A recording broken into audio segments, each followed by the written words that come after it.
George Washington said, "Guard against the impostures of pretended patriotism," meaning patriotism actually is not always real. Patriotism can also sometimes be a pretense, a facade used by one person from some political organization or from the government itself for instilling feelings of support, sympathy, or empathy towards the government or the establishment itself, when in reality everything is basically steeped in corruption, discrimination, partiality, injustice, and inequality. And in order to evade all of these claims of the people, patriotism somehow is brought into the topic and into the whole of society, so that our attention can be diverted and our energy and concentration can be filtered out through fake patriotism and obviously fraud patriotic acts. So the thing is, the government that rules and that is insecure and weak about itself always tries to do different things, including patriotism,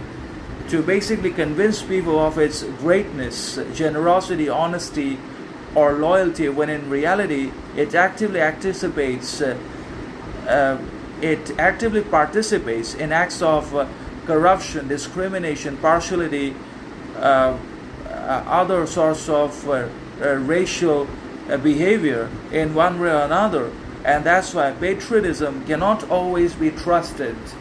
and it cannot always be taken for granted either, no matter how real or believable it seems to be on the surface or on the outside reality. Patriotism can also be fake in its substance, and it can also be used or presented as a theme to capture the attention, the heart, the sympathy of all the people in the country by the political party and by the current or present government or administration as well. So basically we have to learn to distinguish between what is real and what is fake, what is good,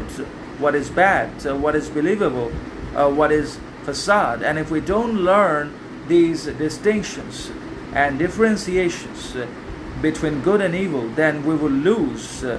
again and again, and we will continue to become subjects of injustice, inequality, discrimination, and other sorts of evils that we don't want in our lives. But still, we have to wake up, become aware and conscious of who we are.